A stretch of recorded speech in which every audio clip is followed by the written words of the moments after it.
There are moments in life when the quietest people hold the loudest stories, stories that can change the very fabric of who we think we are. Sometimes, all it takes is a single question to unravel everything. If you believe that true strength is often silent, that valor is woven through the small, unnoticed actions of the few, then give this story a chance to speak to you. Like and subscribe if you believe in the power of humility, because this is where it all begins. Ethan had always prided himself on his instincts.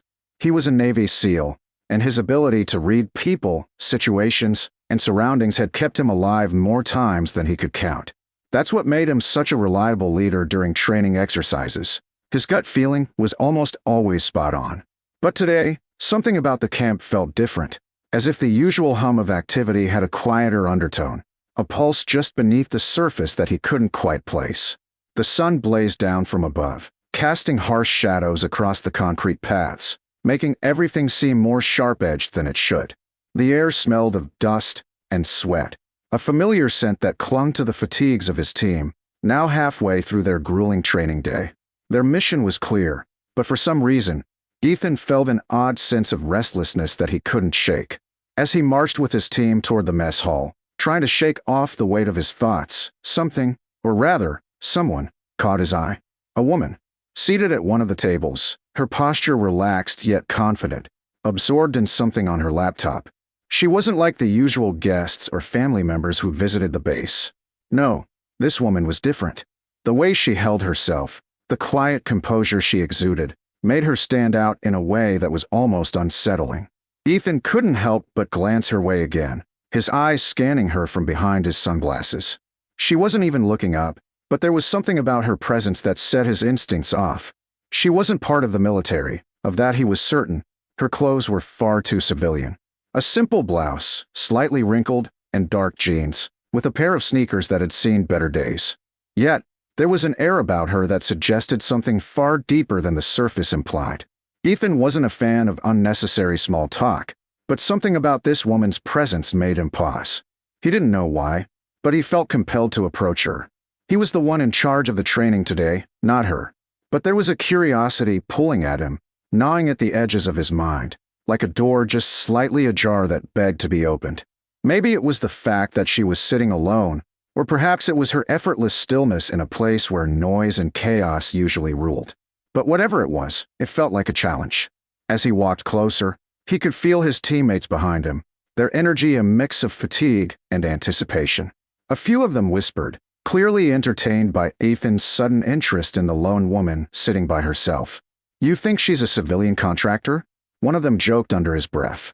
Ethan smirked, then called out with a loud voice that carried across the space. "Hey there! Which war were you in, miss? You look like someone who's been through some serious action." He shot a grin at his teammates, who laughed lightly in response. It was supposed to be a playful jibe, a harmless attempt to break the monotony of their grueling schedule. He was just trying to lighten the mood, but as the words left his mouth, he realized he had miscalculated. The woman looked up then, but there was no hint of surprise or fluster in her expression. She simply met his gaze, and the moment their eyes locked, Ethan felt a strange shift in the air around them. For a moment, everything else seemed to fall away. The sounds of the camp, the chatter, the endless background noise, all of it faded, and he was left in the quiet stillness of her gaze. It wasn't a defensive look, nor was it filled with hostility. Rather, it was the kind of steady, unwavering gaze that spoke of someone who had seen far more than they let on. "Which war?" She repeated his question, her voice calm, steady, but somehow penetrating. "I was in the Battle of Fallujah." The words hit him like a sudden gust of wind, cutting through the thin fabric of his confidence. He hadn't expected that. He hadn't expected anything like that.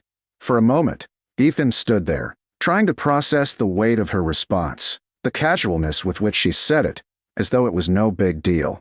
Her eyes didn't waver. She didn't flinch. She was simply telling the truth. "Battle of Fallujah?" he repeated, his voice catching.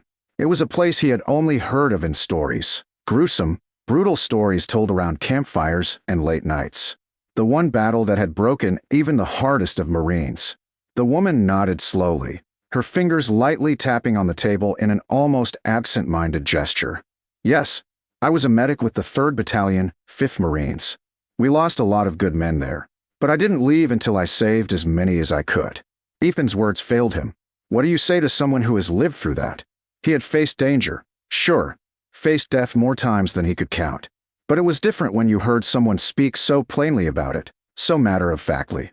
As if their life, their very essence, had been forged in the fires of a war that Ethan only knew from textbooks and whispered stories.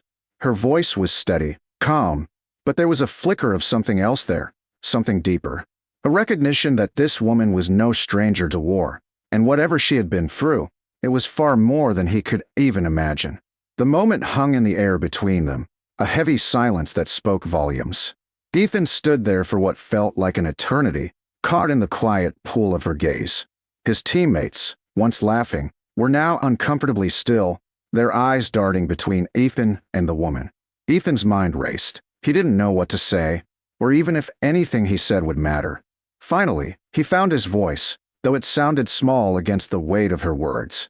I didn't mean to offend you," he said quietly, his tone shifting from playful to genuine. The woman didn't respond immediately. Instead, she gave a small, almost imperceptible smile, one that held no malice, only understanding. "You didn't offend me," she said, her voice softening. "But maybe you should be more careful about who you joke with." Ethan stood there, suddenly aware of how small and inconsequential his bravado had been in the face of this quiet woman who had lived through things he couldn't begin to fathom. And for the first time in a long time, he felt humbled, not just by her words, but by the calm strength she carried so effortlessly. The silence lingered between them, heavy like the thick, humid air that surrounded the camp. Ethan stood frozen, trying to process what he had just heard. The words Battle of Fallujah echoed in his mind, but they felt hollow. He had trained for years in special operations, had heard stories from veterans, and had even been in his own share of close calls. But none of it compared to the weight of what this woman, this stranger, had just casually disclosed. He glanced down at her tattooed wrist, where a faint glimpse of an emblem peeked out from beneath the sleeve of her shirt. His eyes lingered for a moment too long, and he knew he had crossed a line. It wasn't the tattoo that stunned him, it was the simplicity of it. A snake coiled around a medical symbol, the caduceus. Below it, two words stood out, Phantom Fury. It was a quiet but unmistakable mark of someone who had been there, in the thick of the action, where survival was more about instinct than strategy. He had seen countless tattoos of soldiers commemorating their time in battle, but none like this. None that spoke so clearly of survival, sacrifice, and the unspoken bond shared by those who had fought alongside one another. Phantom Fury? Ethan asked, his voice suddenly unsure. He had only heard that term in passing, stories shared in hushed tones by Marines who'd seen hell on earth. It referred to one of the bloodiest operations in Iraq during the Second Battle of Fallujah in 2004. The very thought of it stirred up images of grueling house-to-house combat, where every step forward could be the last.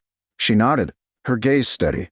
"Yeah, November 14th, 2004. It was the first time I saw what war truly meant." There was no pride in her voice, no boastfulness, just a quiet acknowledgement of what she had endured. Ethan's stomach tightened as he tried to imagine it. Those long hours spent on the battlefield, the chaos of constant gunfire and explosions, the weight of the lives she was responsible for. It wasn't lost on Ethan that this woman, who could easily be mistaken for someone just visiting the base, had witnessed more violence and suffering than most people ever would. And here she was, sitting in front of him as if nothing extraordinary had ever happened. Her calmness made it all the more disorienting. "I was a Navy corpsman," she continued, her voice carrying a touch of weariness that cut through the air. "I didn't carry a weapon. I carried a med kit." She paused, as if the words held a weight that only she could truly understand. "The Marines called me Doc, that's all. Just document." Ethan felt a knot form in his throat as he listened to her. The stories he'd heard about combat medics were always of heroism, of men and women who rushed into fire to save the wounded, who sacrificed themselves without hesitation. But they were just stories, legends told by those who had lived to tell the tale. To hear it from her, this woman, so unassuming in appearance, so ordinary in demeanor, was something else entirely. She had lived those stories. She had been the one to risk it all for a complete stranger, to pull Marines from burning wrecks, to stop bleeding, and to keep fighting even when the world around her had turned into nothing but chaos and madness. The weight of the moment pressed down on Ethan. He couldn't just walk away and continue the banter. This wasn't a conversation about training exercises or military drills. This was about something deeper, something raw and real. The quiet woman sitting before him had given more to this country than anyone could ever truly understand. And here he was, a young officer, asking her about war as though it were some casual topic of conversation. "I've heard stories," Ethan said, his voice quiet now, no longer laced with bravado. "But nothing like this. Nothing like what you've seen." She gave a faint, almost imperceptible smile, one that didn't touch her eyes. "Stories don't do it justice," she replied.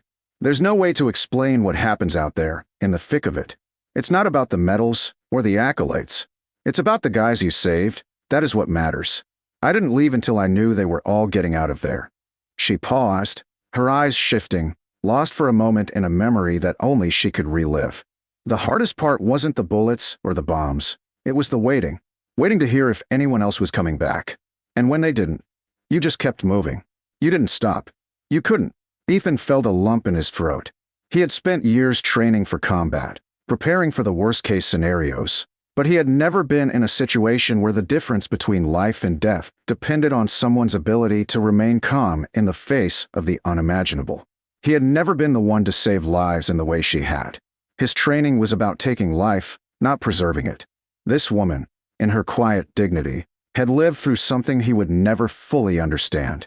The distance between them, once filled with the casual banter of military life, now seemed vast and insurmountable.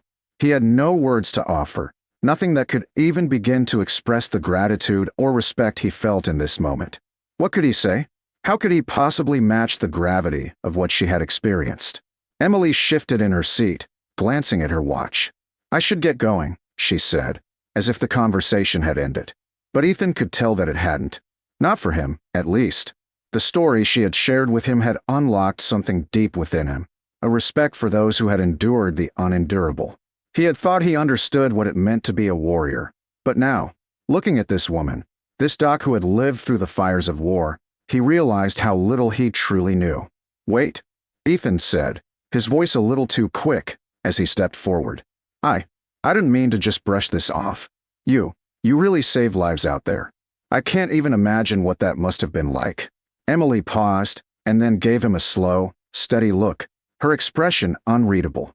"You'll never understand what it was like," she said softly, her words carrying the weight of experience. "And that's okay. But don't forget that there are more people like me. People who don't talk about it. People who carry the weight, but don't seek recognition. It's not about the glory. It's about the quiet moments. The ones you never see." Ethan nodded, his throat tight with an emotion he couldn't quite name. He watched as she stood and turned to leave, her steps purposeful but unhurried. He wanted to say something more, to offer some kind of gesture that could show the respect he felt, but nothing came. So, he simply watched her walk away, the quiet woman whose story was far more than anyone could have guessed at first glance. The camp had settled back into its familiar rhythm, the noise of training exercises and chatter filling the air, but Ethan felt as if the world had changed in the span of a few minutes. He stood still for a moment, watching Emily walk away, her silhouette receding into the distance, lost among the bustling crowd. The usual distractions, the sound of recruits shouting commands, the scrape of boots on gravel, the crackle of radios, seemed distant now.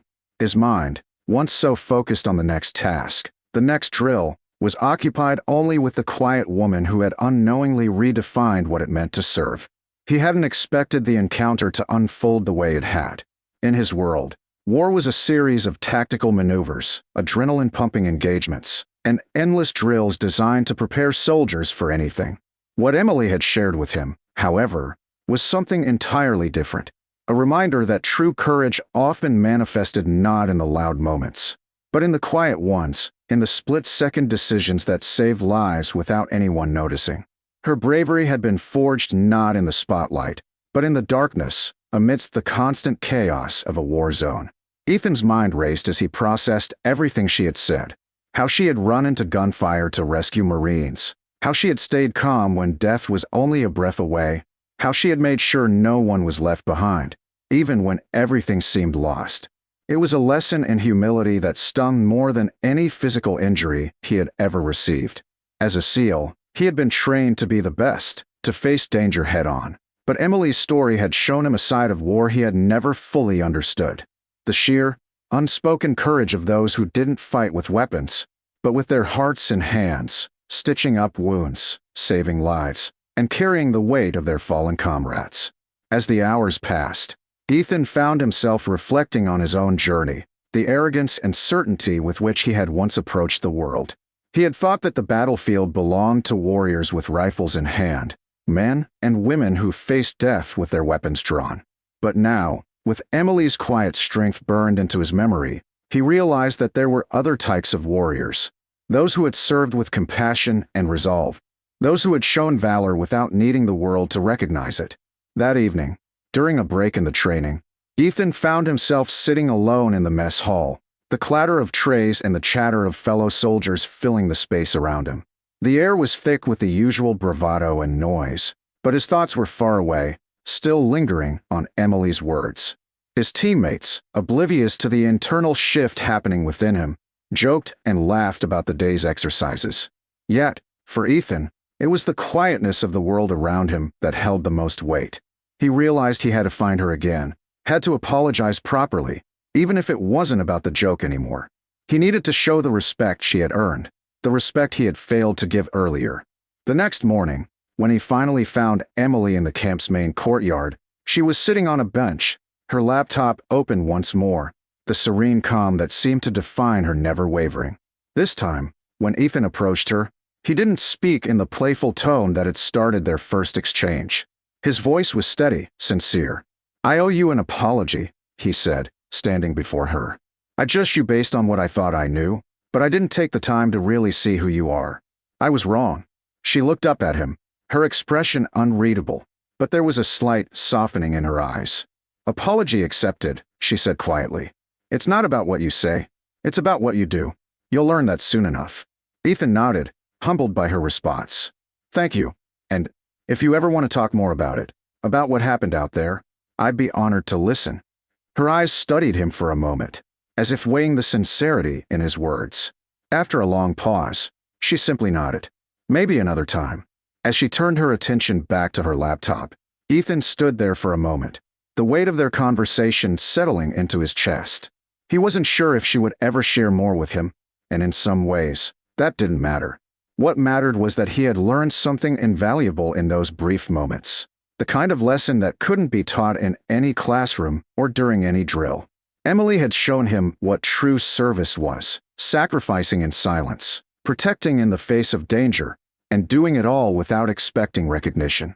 And that, Ethan realized, was a strength far more powerful than any he had ever known. With a final glance, he turned to walk away, his steps lighter, his mind clearer. The world around him felt different now, more vibrant, more real.